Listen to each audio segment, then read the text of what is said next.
Imaginez une nuit glaciale dans un petit village médiéval, où le souffle des paysans se mêle à la fumée de leur cheminée, et où le vent d'hiver hurle entre les maisons de bois et de terre. Le Moyen Âge, période s'étendant approximativement du VE au XVe siècle, était une époque de contrastes saisissants, la grandeur des châteaux et la pauvreté des paysans, l'abondance des seigneurs et la précarité des communautés rurales. Pour la majorité de la population, la vie quotidienne était rythmée par le travail de la terre, le rythme des saisons, surtout, des conditions climatiques parfois impitoyables. Les hivers médiévaux étaient longs, rigoureux et éprouvants. Sources historiques et chroniques relatent des froids intenses, parfois de plusieurs semaines, lorsque les champs et les rivières recouverts de neige se transformaient en lacs de glace. Dans ces conditions, la survie dépendait de la préparation, de la solidarité entre les villageois et de la capacité à trouver et à conserver la chaleur. Les paysans, loin de bénéficier du confort des riches seigneurs, devaient faire preuve d'ingéniosité et de ressources limitées pour affronter les nuits glaciales. Leurs habitats consistaient souvent en de petites maisons en bois ou en terre, coiffées d'épais toits de chaume, mais mal isolés. À l'intérieur, lumière et chaleur provenaient d'un modeste foyer central, rarement entouré d'une cheminée sophistiquée comme dans les résidences nobles. Les murs laissaient entrer le froid, et le vent sifflait parfois par les fissures.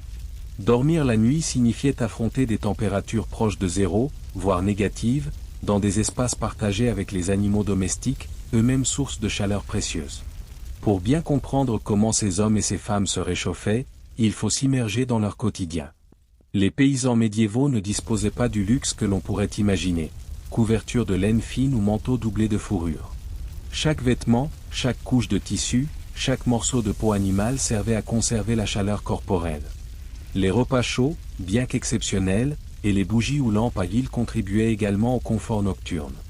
L'hiver médiéval n'était pas seulement un défi physique, mais aussi social et culturel. La façon dont les villages se rassemblaient autour de leur feu, la solidarité nécessaire pour survivre à la saison froide et les traditions hivernales, telles que les chants, les veillées et les fêtes religieuses, structuraient la vie communautaire. Les enfants apprenaient dès leur plus jeune âge à s'adapter au froid, à partager la chaleur corporelle et à exploiter les ressources disponibles, tandis que les adultes rivalisaient d'ingéniosité pour protéger leur famille des rigueurs du climat. Chaque village médiéval possédait ses propres astuces, transmises de génération en génération, pour survivre à l'hiver. Certains construisaient des doubles murs avec des matériaux isolants, tandis que d'autres aménageaient des coins chauffés par des braises. Les animaux domestiques n'étaient pas seulement une source de nourriture ou de travail, ils servaient aussi de radiateurs vivants, partageant leur chaleur avec les habitants des maisons. L'organisation de la maison, la répartition des tâches et le rythme de vie s'adaptaient naturellement aux exigences climatiques.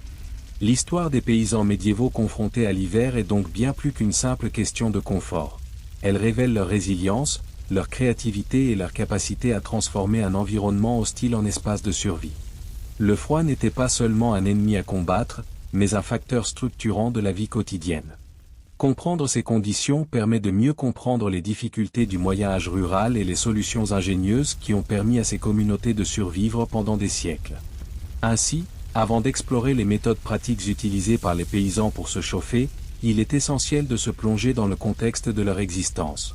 Les maisons modestes, les hivers rigoureux, les ressources limitées et les liens sociaux qui rendaient leur survie possible. Cette immersion dans la vie hivernale médiévale nous permet de mieux comprendre l'ingéniosité et la persévérance de ces hommes et de ces femmes, confrontés aux nuits glaciales, mais toujours animés par le désir de protéger leur foyer et leur famille. Le cadre de vie des paysans. La vie quotidienne des paysans du Moyen Âge était étroitement liée à leur foyer. La maison, son mobilier et l'organisation de ces espaces reflétaient non seulement leurs conditions matérielles, mais aussi le statut social et économique de leur famille.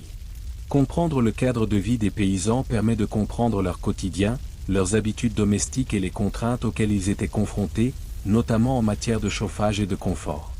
A. Maison médiévale, matériaux, isolation et taille des pièces. A. Matériaux de construction. La majorité des maisons paysannes du Moyen Âge étaient construites avec des matériaux locaux, simples et peu coûteux. Selon la région et les ressources disponibles, les principaux types étaient le bois, charpente, ossature et parfois mur à colombage. Le bois était abondant dans les régions forestières et était également utilisé pour les toitures. Cependant, le bois apparent nécessitait un entretien régulier et offrait une isolation limitée contre le froid. La pierre, principalement utilisée dans les régions où il était facilement disponible. Les maisons en pierre étaient plus solides et plus durables, mais plus rares et plus chères pour les paysans ordinaires. Les murs pouvaient atteindre 50 à 80 cm d'épaisseur, offrant une meilleure isolation thermique que le bois. L'épi, mélange de terre argileuse, de paille et parfois de fumier, utilisé pour combler les colombages en bois. Le torchis permettait une certaine régulation de la température, mais restait inefficace contre les froids intenses. Terre et acacia. Dans certaines zones pauvres ou rurales, les murs pouvaient être simplement faits de clayonnage, de branches tressées enduites d'argile, offrant un abri rudimentaire. Le toit, généralement fait de chaume, de tuiles ou d'ardoise selon les ressources locales. Les toits de chaume étaient courants, faciles à réparer, mais sensibles à l'humidité et au feu. B. Isolation de la maison. L'isolation des maisons médiévales était très sommaire.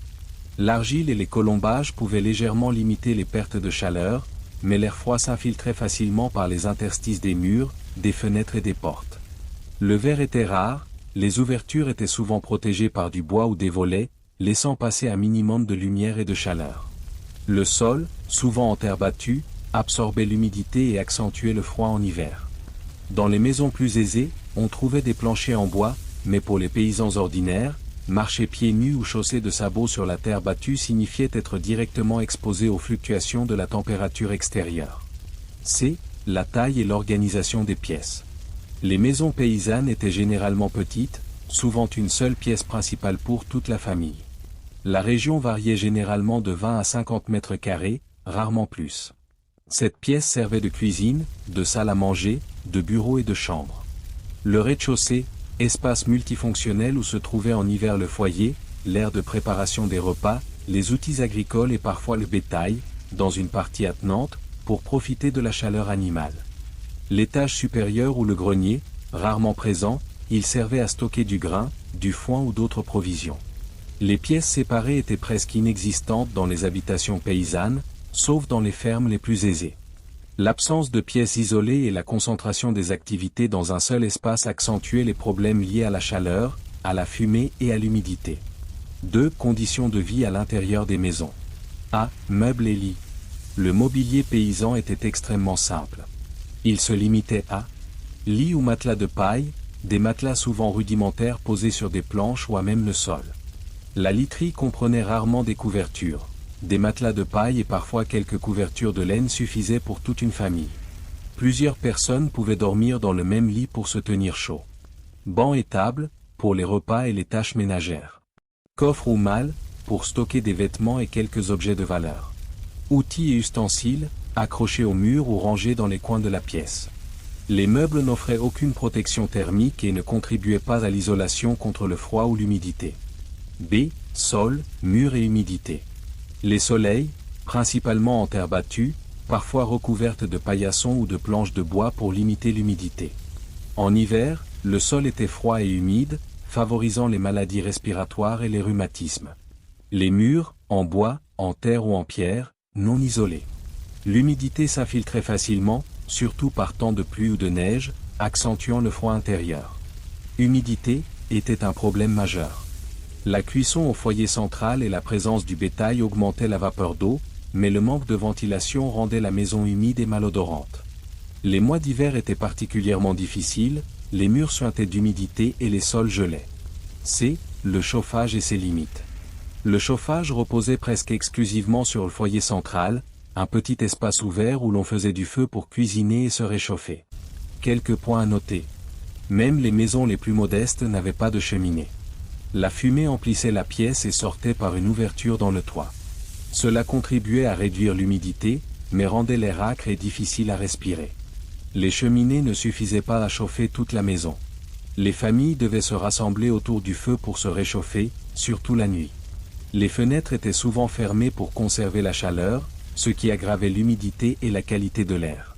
3. Contexte social et économique et impact sur le chauffage.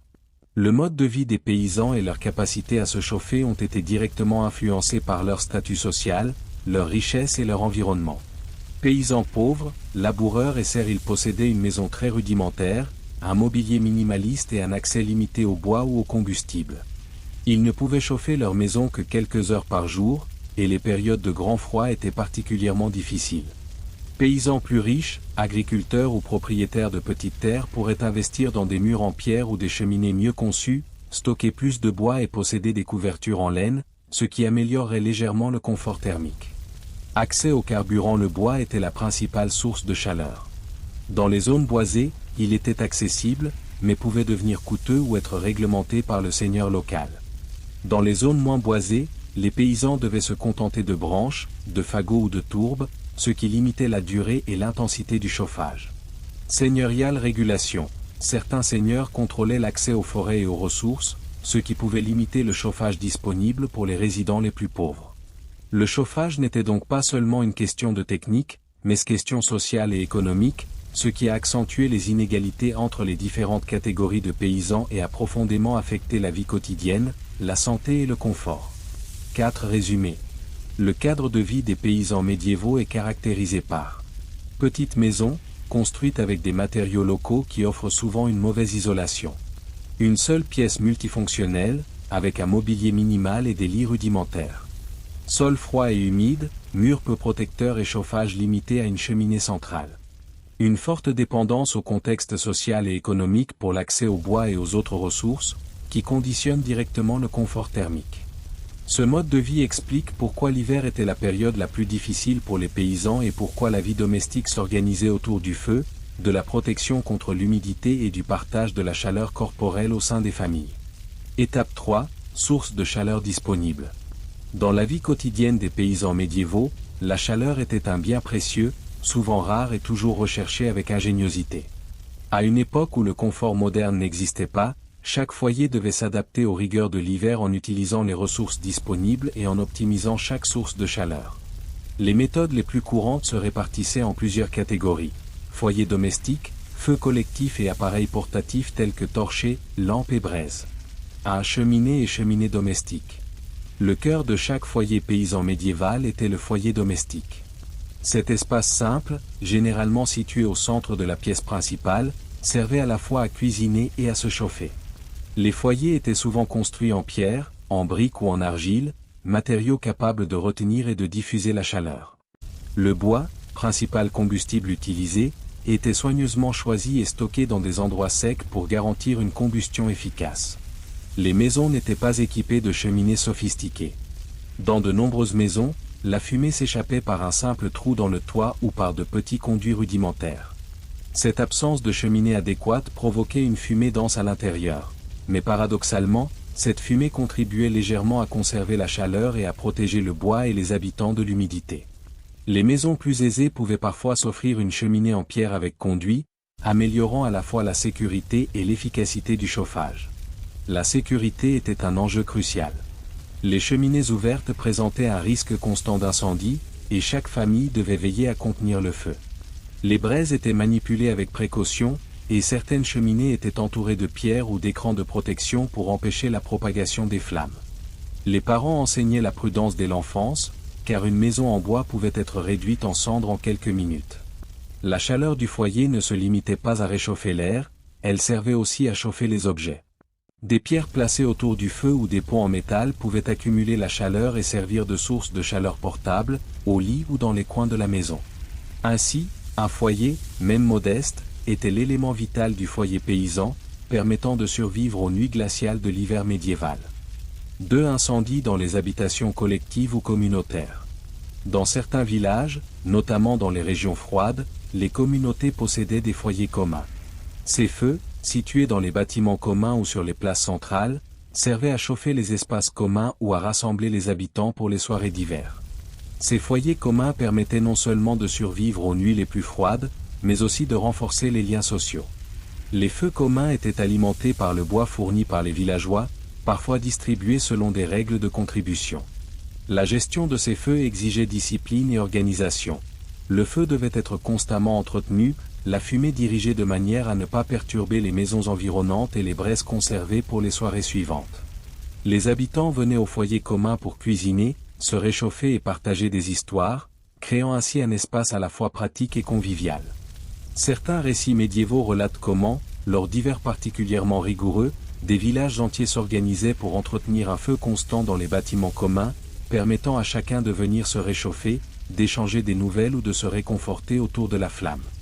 Ces feux communautaires témoignent de la solidarité nécessaire à la survie dans un environnement hostile, où la coopération est devenue un élément clé de la survie hivernale. 3. Utilisation de braises, de torchets et de lampes à huile. Outre les foyers domestiques et communautaires, les paysans médiévaux utilisaient des sources de chaleur plus portables. Les braises, extraites du feu principal, pouvaient être transportées dans des récipients en métal ou en terre cuite pour réchauffer les coins de la maison ou les lits.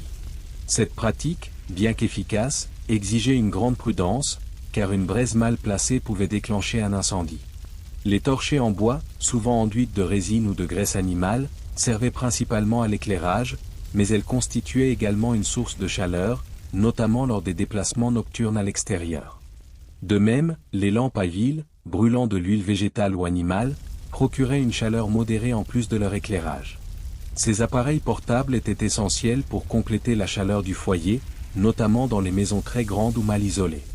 Dans certaines régions, les paysans faisaient preuve d'une créativité surprenante pour maximiser la chaleur de ces sources. Par exemple, des pierres chauffées au-dessus du feu pouvaient être placées dans les lits ou sous les paillasses pour tenir les occupants au chaud toute la nuit. Des récipients d'eau chaude étaient utilisés pour fabriquer des bouillottes rudimentaires, permettant de prolonger la chaleur corporelle après l'extinction du feu principal. 4. Adaptation et ingéniosité. La diversité des sources de chaleur témoigne de l'ingéniosité des paysans médiévaux face aux rigueurs de l'hiver. Chaque foyer devait combiner plusieurs méthodes pour créer un environnement vivable. Le feu central chauffait l'air et les objets, les braises et les pierres chaudes complétaient la chaleur des lits, et les torchets et les lampes à huile assuraient confort et sécurité lors des déplacements nocturnes. La maîtrise de ces différentes sources était également un savoir-faire transmis de génération en génération. Les familles savaient entretenir un feu, stocker le bois et utiliser des braises ou des pierres chauffées pour prolonger la chaleur. L'efficacité de ces techniques dépendait non seulement de la qualité des matériaux, mais aussi de l'expérience et de l'observation. Les enfants apprenaient très tôt ces techniques de survie essentielles, et chaque village développait ses propres habitudes et astuces adaptées à son climat et à ses ressources. Méthode de réchauffement des paysans médiévaux. Vivre au Moyen Âge, surtout pour les paysans, impliquait d'affronter des conditions climatiques souvent rudes dans des habitations mal isolées et difficiles à chauffer. La survie et le confort exigeaient une combinaison de techniques de chauffage, utilisant à la fois ressources naturelles disponibles, le corps humain, astuces ingénieuses mais simples. Cette étape examine en détail les méthodes utilisées pour garder les paysans médiévaux au chaud, depuis les vêtements jusqu'à l'organisation du ménage. Un vêtement, couche, tissu et peau d'animaux. A. Les tissus utilisés. Les paysans médiévaux ne possédaient pas de textiles sophistiqués comme les nobles. Les vêtements étaient en fonctionnel, conçus pour protéger du froid et durer.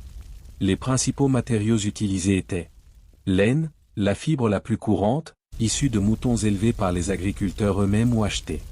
La laine avait l'avantage de conserver la chaleur même lorsqu'il est mouillé, ce qui était crucial dans les maisons humides et mal isolées. Lin, utilisé pour les sous-vêtements et les chemises. Le lin n'était pas isolant, mais servait de couche de base, séparant la peau de la laine, prévenant les irritations et facilitant la régulation thermique. Chanvre, parfois utilisé pour certains vêtements rustiques, notamment les vêtements de travail. Moins doux que le lin ou la laine, il avait surtout un rôle durable et protecteur contre les intempéries. Peau et fourrure. Pour les familles les plus pauvres, les vêtements en laine étaient parfois complétés par peau d'animaux tannés, servant de manteau ou de cape pour les périodes de grand froid. La fourrure intérieure retenait la chaleur corporelle et créait une barrière contre le vent. B. Couche de vêtements. Le principe de superposition était essentiel, les paysans portaient plusieurs couches pour mieux conserver la chaleur. Sous-vêtements en lin ou en chanvre. Chemises ou tuniques en laine. Vêtements d'extérieur, manteau, cape ou veste doublée. Accessoires, gants, chapeaux et chaussettes en laine, souvent tricotés ou tissés à la main. Ces couches permettaient à l'air chaud d'être emprisonné entre elles, créant ainsi une isolation naturelle. Les vêtements étaient souvent très ajustés pour limiter les courants d'air et maximiser l'efficacité thermique. 2. Couvertures, matelas de paille et lits de paille. A. Matelas et lits en paille. Les paysans ne disposaient pas de lits sophistiqués. Leur literie se composait généralement de établis, matelas rudimentaires remplis de paille, posés au sol ou sur une simple structure en bois. Lits de paille, version plus épaisse, parfois partagée par plusieurs membres de la famille. La paille offrait une isolation contre le froid et l'humidité du sol. On pouvait la changer régulièrement pour réduire les nuisibles et l'humidité. B. Couverture et tissu. Pour augmenter la chaleur nocturne. Couverture en laine, matelas de paille recouvert et occupant. La laine était efficace pour conserver la chaleur corporelle et résister à l'humidité. Couverture en peau d'animaux, utilisée dans les régions froides ou par les familles aisées. La fourrure à l'intérieur retenait la chaleur et créait un effet cocon. Épaisseur et stratification, plusieurs couvertures étaient souvent empilées pour obtenir un confort thermique maximal. Ces appareils étaient essentiels, car le sol et les murs sont restés froids, et les cheminées ne pouvaient pas chauffer efficacement toute la maison. 3. Chaleur corporelle partagée, dormir en groupe. L'une des méthodes les plus efficaces pour se réchauffer était de proximité corporelle. Les familles dormaient souvent entassées dans le même lit ou sur le même matelas. Les corps généraient de la chaleur, qui était transmise par contact. Dans les familles nombreuses ou pendant les périodes de grand froid, il était courant dormir en rangée ou en cercle, maximisant la surface de contact et limitant les pertes de chaleur.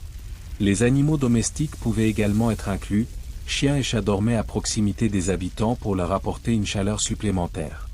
Cette méthode simple et naturelle exploitait le principe de la chaleur corporelle collectivée s'est avérée particulièrement efficace dans les maisons dotées d'un chauffage limité. 4. Conseils pour conserver la chaleur, rideaux, tapis, isolation improvisée. Confrontés à des maisons mal isolées, les paysans médiévaux ont développé de nombreux conseils pour limiter les pertes de chaleur. A. Rideaux et tentures. Rideaux sur les portes et les fenêtres, constitués de tissus épais ou de peau, ils empêchaient le vent et l'air froid de pénétrer dans la pièce. Tenture de lit. Certaines familles installaient des rideaux autour du lit ou du matelas de paille pour créer un espace plus chaud et protéger de l'humidité et des courants d'air. B. Tapis et paillassons.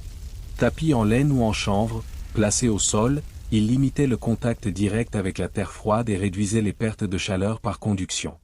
Paillassons supplémentaires, utilisés à la fois comme litière et comme isolant du sol dans les zones plus humides. C. Isolation improvisée. Combler les fissures, de la boue, de la paille ou des chiffons étaient insérés dans les interstices des murs et des portes pour limiter les infiltrations d'air. Piles de bois ou fagots. Contre les murs exposés, les paysans pouvaient placer des fagots de bois ou de paille pour créer une barrière contre le vent. Cheminée et chauffe-main, des braises conservées dans des pots en argile pouvaient être placées sous les couvertures pour préchauffer le lit avant de dormir. D. Gestion du domicile. Les cheminées ont été utilisées stratégiquement, la famille se réunissait autour du feu aux heures les plus froides. Le feu était éteint la nuit, mais les cendres pouvaient être réutilisées pour créer un lit chaud temporaire. Économie de carburant. Le bois étant précieux, le feu ne chauffait pas toute la maison en permanence. Les paysans devaient optimiser la répartition de la chaleur, en concentrant les activités près du foyer. 5. Résumé. Les méthodes de réchauffement médiévales reposaient sur 3 principes complémentaires. Protection par les vêtements et la literie, des couches de laine et de lin, des matelas de paille, des couvertures et des fourrures. Chaleur partagée, dormir en groupe pour partager la chaleur corporelle. Conseils d'isolation et de ménage, rideaux, tapis, remplissage de fissures et optimisation de la maison. Ces techniques montrent que l'azurvie en hiver dépendait moins de l'architecture que de l'ingéniosité et de l'organisation domestique. Elle reflète également contraintes économiques et sociales. Le paysan, dont le confort était limité par le coût du bois, la disponibilité des textiles et la petite taille de leur maison.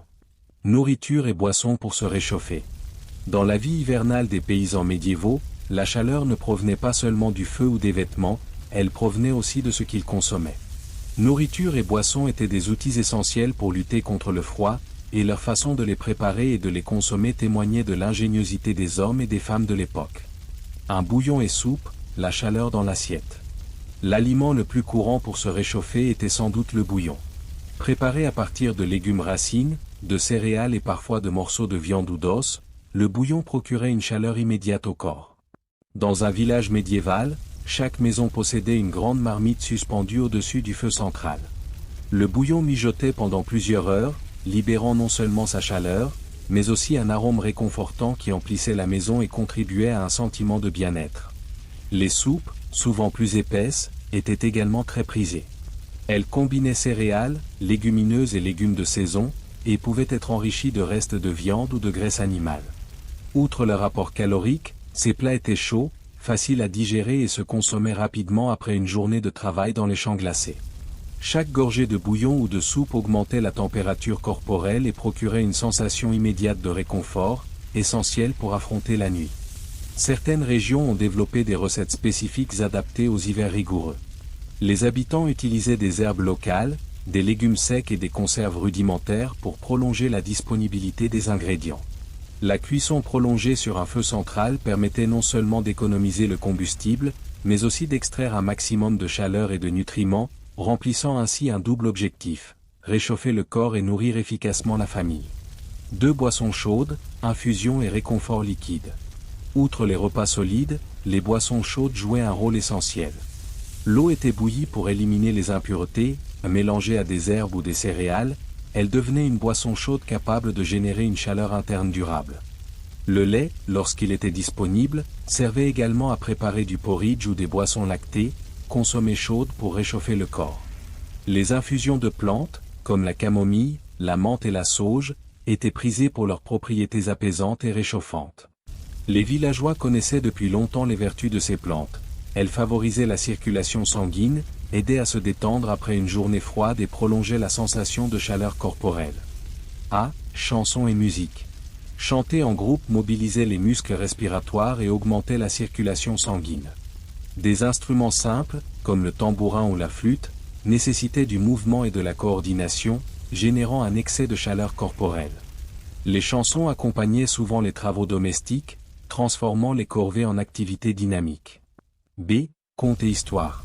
Les veillées étaient l'occasion de raconter des histoires, légendes ou anecdotes locales, réunissant toute la famille autour du feu. Cette activité stimulait mentalement et physiquement, car écouter et réagir aux histoires impliquait des gestes, des échanges et des mouvements.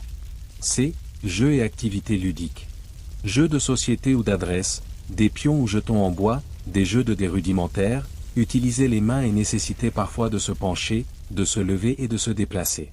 Jeux physiques. Sauter, courir dans des espaces restreints ou jouer à cache-cache avec les enfants leur permettait de bouger, même à l'intérieur. Ces activités ont joué un rôle important. Elles maintiennent la circulation sanguine et empêchent le corps de se refroidir. 4 résumés. Les activités diurnes et nocturnes des paysans médiévaux étaient intrinsèquement liées à la lutte contre le froid. 3 axes principaux se dégagent. Travail domestique actif. La cuisine, les textiles, l'artisanat et les tâches ménagères mobilisaient le corps et produisaient de la chaleur. Chaleur animale, la proximité des animaux domestiques ou de petites fermes servait de chauffage et de confort naturel. Activités sociales et récréatives, les chansons, les histoires et les jeux permettaient aux gens de rester actifs et de lutter simultanément contre l'ennui et le froid. En combinant travail, animaux et sociabilité, les paysans médiévaux ont développé une stratégie mondiale pour survivre aux rigueurs de l'hiver, utilisant chaque instant de la journée pour générer et conserver la chaleur. Risques et défis. L'hiver médiéval était une période redoutée par les paysans. Froid intense, tempêtes et longues nuits obscures mettaient à l'épreuve leur capacité de survie. Des foyers modestes, des vêtements rudimentaires et des sources de chaleur limitées ne suffisaient pas toujours à les protéger des éléments. Les paysans devaient donc faire face à des risques graves, parfois mortels, et développer d'ingénieuses stratégies d'adaptation pour faire face à ces conditions extrêmes. À l'hypothermie, un danger constant. Le risque le plus immédiat et le plus grave était l'hypothermie. Lorsqu'un corps est exposé à un froid intense sans protection adéquate, sa température interne chute progressivement, provoquant frissons, engourdissements et fatigue extrême. Les paysans, travaillant au champ jusqu'au coucher du soleil ou rentrant tard des corvées, étaient particulièrement vulnérables. Même dans les maisons, si le feu s'éteignait ou si les pierres et les braises chauffantes n'étaient pas utilisées correctement, la température pouvait chuter au point de mettre en danger la vie des habitants. L'hypothermie ne se manifestait pas toujours immédiatement. Les premiers signes, tels que des frissons et une sensation de froid intense, étaient faciles à ignorer, surtout après une journée fatigante. Cependant, si le corps continuait à perdre de la chaleur, la coordination et la vigilance déclinaient, et la personne pouvait s'effondrer, parfois sans avoir pu être réchauffée à temps. Les récits médiévaux mentionnent que les décès dus au froid étaient fréquents dans les villages isolés, surtout pendant les hivers rigoureux où la nourriture et le bois se faisaient rares. 2 maladies hivernales. Le froid augmentait également le risque de maladies. Pneumonie, bronchite, rhume sévère et engelure étaient fréquents, aggravés par le manque d'isolation des habitations et l'humidité persistante. Les maisons en bois ou en torchis laissaient passer l'air glacial, la pluie ou la neige, tandis que les vêtements, souvent en laine brute, offraient peu de protection contre l'humidité et les courants d'air. Les maladies hivernales se propageaient rapidement dans les foyers et les communautés rurales. Les enfants, les personnes âgées et les malades étaient particulièrement exposés. Les remèdes disponibles étaient limités et reposaient principalement sur des herbes locales, des décoctions ou des pratiques traditionnelles transmises de génération en génération. Parfois, le simple fait de rester près du feu ou de dormir ensemble sous une couverture était le meilleur moyen de prévenir le froid et ses effets pathologiques. 3 tempêtes et périodes exceptionnellement froides. Les hivers médiévaux n'étaient pas seulement froids, ils pouvaient être brutaux et imprévisibles. Tempêtes de neige, gel intense et vent glacial compliquaient la vie quotidienne. Les villages isolés pouvaient se retrouver coupés du reste de la région pendant plusieurs jours, rendant l'approvisionnement en nourriture et en bois difficile, voire impossible. Dans ces conditions extrêmes, les agriculteurs ont dû improviser. Les habitations ont été renforcées, les toits réparés pour empêcher les infiltrations d'eau et de neige, et les fenêtres ont parfois été scellées avec de la paille ou du tissu pour limiter les pertes de chaleur. Les familles planifiaient leur consommation de bois et de nourriture avec une précision rigoureuse. Chaque feu, chaque morceau de bois ou de charbon était calculé pour durer plusieurs jours. 4 solutions improvisées pour la survie. Face à ces dangers, l'ingéniosité paysanne s'est pleinement exprimée. Plusieurs stratégies ont été mises en œuvre. Regroupement de résidents dormir à plusieurs dans une même pièce permettait de conserver la chaleur corporelle. Même les animaux de ferme pouvaient être temporairement rapprochés des humains pour partager leur chaleur. Isolation des espaces. Les maisons étaient partiellement isolées avec des matelas de paille, des nattes, de la paille ou des peaux d'animaux. Les ouvertures étaient bouchées pour limiter les courants d'air. Gestion rationnelle des incendies. Les foyers étaient constamment entretenus et les braises étaient conservées dans des récipients pour être rapidement ravivées. Des repas et des boissons chaudes étaient préparés pour produire chaleur et énergie. Porteurs des vêtements superposés. Les paysans portaient plusieurs couches de laine ou de lin, même pour dormir. La superposition des textiles permettait de conserver l'air chaud et d'isoler le corps. Préparation de bouillotte et de pierres chaudes. Des pierres chauffées au feu étaient placées dans les lits ou dans les coins de la maison pour maintenir une température confortable pendant la nuit. Des récipients d'eau chaude servaient également de bouillotte rudimentaire. Adaptation des horaires. Les activités de plein air étaient concentrées pendant les heures les plus chaudes de la journée et les déplacements nocturnes étaient limités autant que possible. 5. L'impact psychologique du froid et de l'isolement. Au-delà des dangers physiques, le froid intense et les longues nuits avaient un impact psychologique. L'isolement, l'obscurité prolongée et la fatigue accumulée rendaient les hivers éprouvants. Se réunir autour du feu, se raconter des histoires et partager des repas chauds étaient des stratégies essentielles pour maintenir le moral et la cohésion familiale. Les paysans savaient que la survie dépendait autant de la solidarité et de l'ingéniosité collective que de la résistance individuelle au froid. Anecdotes et témoignages, vivre l'hiver au Moyen Âge. Pour rendre la vie des paysans médiévaux tangible et vivante, rien de mieux que récits historiques, chroniques et témoignages littéraires. Ces sources nous permettent de comprendre non seulement les conditions matérielles mais aussi la perception du froid, des longues nuits et des méthodes ingénieuses de survie. Un récit historique et chronique. A. Témoignages de chroniqueurs. Les chroniqueurs médiévaux décrivent souvent les conditions climatiques, la vie domestique et les difficultés rencontrées par les populations rurales. Jean Froissart, un chroniqueur du XIVe siècle, rapporte que lors des hivers particulièrement rigoureux, les villages se transformaient en véritables forteresses contre le froid. Les habitants restaient blottis autour du feu, et la neige bloquait parfois les routes pendant plusieurs semaines. Guillaume de Nangy, un moine chroniqueur du XIIIe siècle, décrit un hiver où les maisons étaient si froides que les paysans, pour se tenir au chaud, devaient dormir blottis les uns contre les autres, leurs animaux domestiques à leur côté pour se tenir un peu au chaud. Ces histoires montrent quel froid était un facteur majeur dans la structuration de la vie familiale et sociale, obligeant les habitants à utiliser des stratégies collectives pour survivre. B. Chronique locale. Dans certaines chroniques normandes, il est raconté que lors d'une vague de froid au début du XIVe siècle, les villageois coupèrent de gros fagots de bois pour entourer leurs maisons et créer des murs provisoires, tandis que l'intérieur des foyers accueillait chacun pour se réchauffer. Les registres de l'Église mentionnent souvent que les célébrations de Noël et du Nouvel An étaient centrées autour du feu, non seulement pour faire la fête, mais aussi pour se protéger du froid. Ces sources fournissent un aperçu concret de l'importance vitale du feu et de la chaleur corporelle collective dans la vie paysanne. 2 témoignages littéraires et chansons populaires. A. Chansons et poèmes. Les textes populaires du Moyen Âge évoquent fréquemment le froid et la vie domestique. Dans une chanson anonyme du XIIIe siècle, on peut lire « Les ventres se blottissent près du feu, les mains se réchauffent sur les braises et les enfants se blottissent sous des couvertures de laine ». Les poèmes médiévaux comparent souvent le confort de la chaleur de la maison à la rigueur de l'hiver extérieur, soulignant le contraste entre l'abri familial et la nature hostile. Ces textes révèlent que la chaleur n'était pas seulement physique mais aussi symbolique, représentant la sécurité et l'unité familiale. B. Contes de contes et légendes. Dans certains contes populaires, on raconte que les paysans réveillaient leurs animaux tôt le matin pour entrer dans la maison, partageant leur chaleur avant de partir travailler dans les champs. Les histoires du soir évoquent des enfants blottis autour de leur mère ou de leur père, écoutant des histoires pour passer le temps et oublier le froid glacial dehors. Ces anecdotes donnent vie à la geste du quotidien, et montrent comment les histoires et les traditions ont aidé à combattre le froid. 3 citations et descriptions concrètes des nuits d'hiver.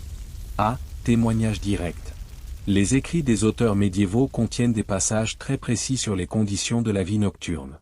La neige recouvrait les toits et le vent sifflait à travers les fissures des maisons. Nous dormions serrés les uns contre les autres, et même les chiens se blottissaient contre nous pour se réchauffer, raconte un moine du XIVe siècle.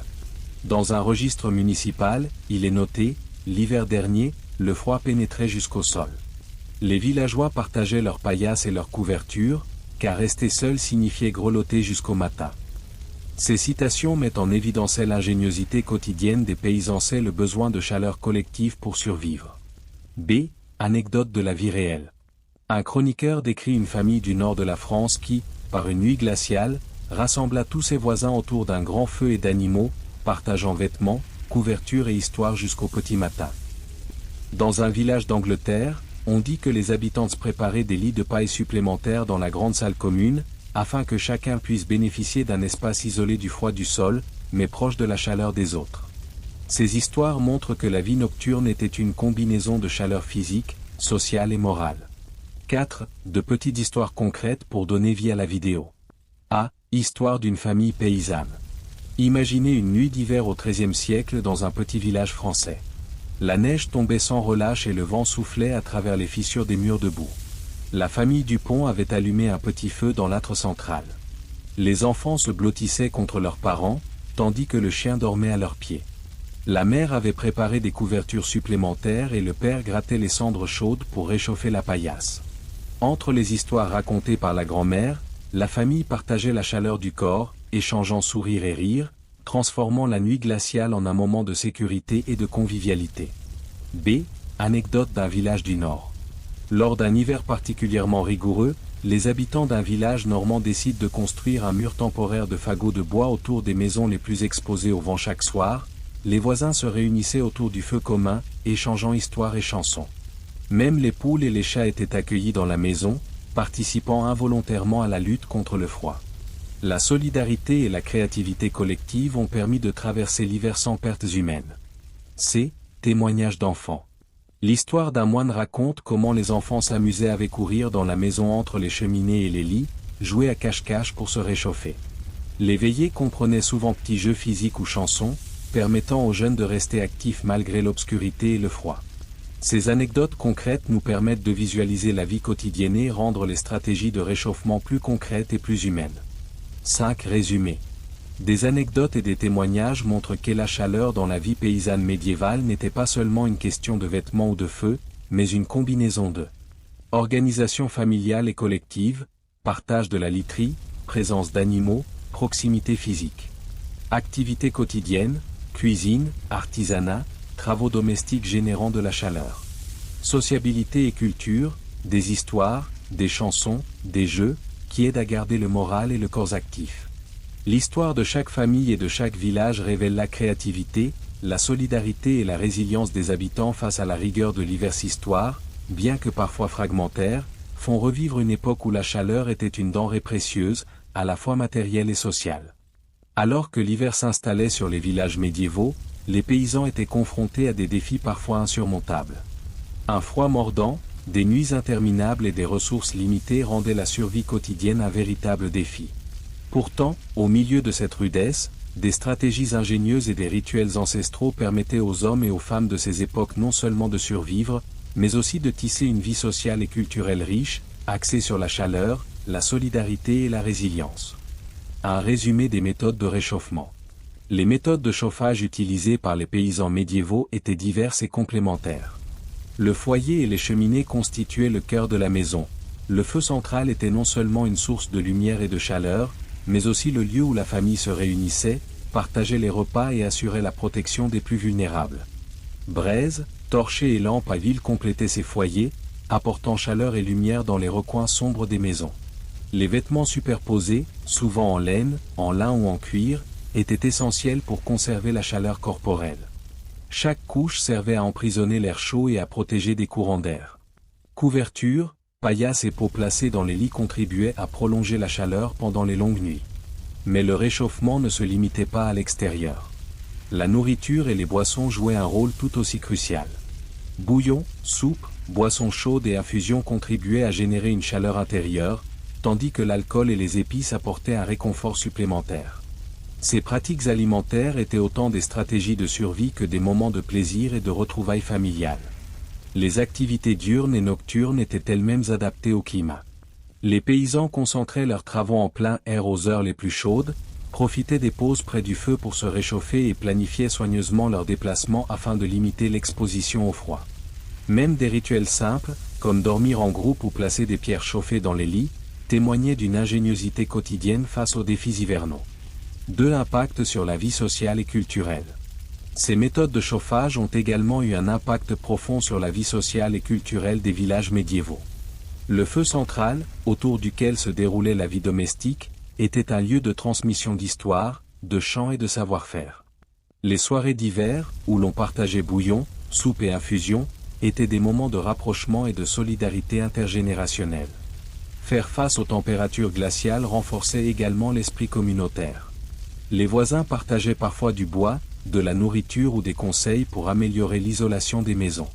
Des festins et des rassemblements étaient organisés pour profiter de la lumière et de la chaleur disponibles, et même les pratiques religieuses tenaient compte des contraintes du froid.